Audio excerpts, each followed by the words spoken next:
Hi guys, this is Khushi Gupta. Welcome to all India knowledgeful 28. आज हम एक ऐसे टॉपिक के बारे में बात करेंगे जो बहुत ज़्यादा इम्पॉर्टेंट है कॉन्स्टिट्यूशन को समझने के लिए, जिसका नाम है प्रीएम्बल.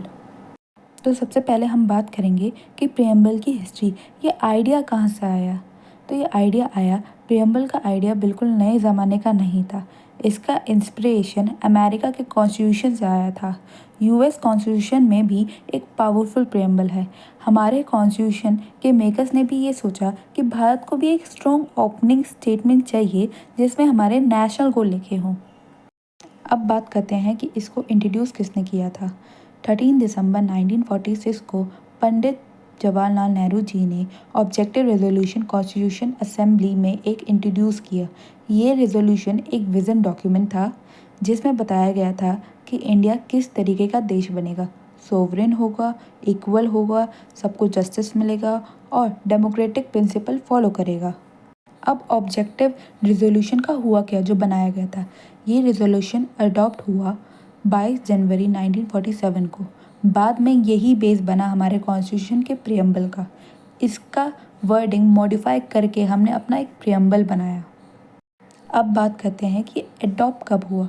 प्रीएम्बल को कॉन्स्टिट्यूशन के साथ ही 26 नवंबर 1949 को अडॉप्ट किया गया और पूरा कॉन्स्टिट्यूशन 26 जनवरी 1950 से इन्फोर्स हुआ, जिससे हम आज भी रिपब्लिक डे के रूप में मनाते हैं.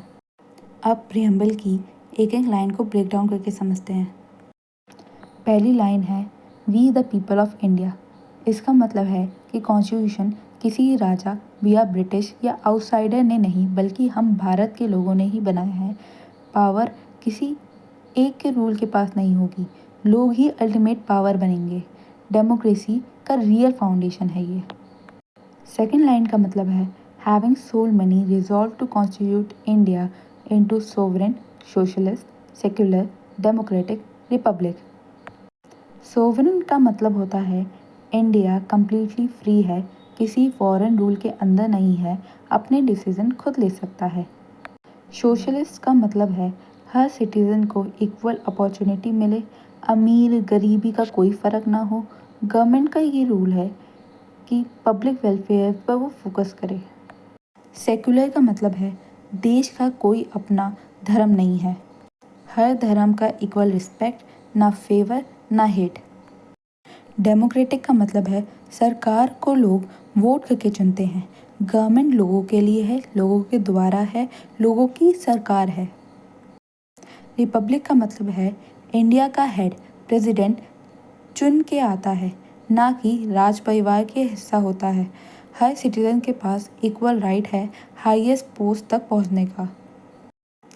थर्ड लाइन है and to secure to all its citizen.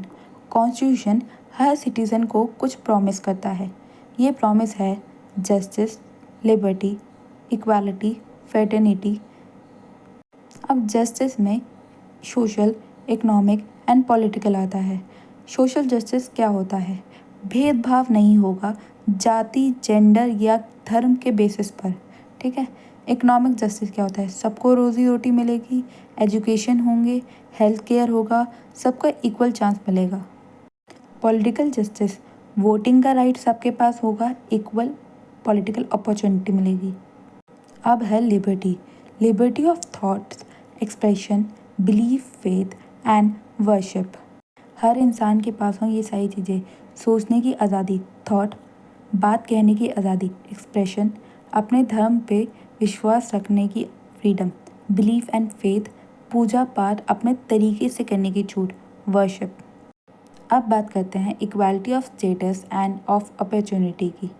Law के सामने सब इक्वल हैं, कोई जाति, पैसा, जेंडर या स्टेटस की वजह से कम ज़्यादा नहीं होना चाहिए. हर किसी को आगे बढ़ने का बराबर मौका मिलना चाहिए. अब बात करते हैं फ्रेटर्निटी की. Assuring the dignity of the individual and the unity and integrity of the nation. इसका मतलब है देश में एकता और भाईचारा हो, हर इंसान की इज्जत बनी रहे, देश की यूनिटी और इंटीग्रिटी बची रहे, मतलब भारत अलग अलग होके ना बिखरे. अब बात करते हैं फोर्थ लाइन की. In our constituent assembly the 26th day of November 1949 do hereby adopt, enact and give to ourselves this constitution। इस लाइन का मतलब है कि हम कहते हैं कि कॉन्स्टिट्यूशन असेंबली ने अडॉप्ट किया मतलब इसको एक्सेप्ट किया, इनेक्ट किया मतलब इसको लॉ बनाया, गिव टू अवर सेल्फ और ये हमने खुद अपने लिए बनाया। तो प्रियम्बल एक सिंपल पैराग्राफ नहीं है, भारत का कमिटमेंट है अपने लोगों के लिए, जिसमें लिखा है कि हम देश बनाना चाहते हैं जहाँ हो इंसाफ, आज़ादी और बराबरी और सब एक दूसरे का साथ भाईचारा बनाए रखें।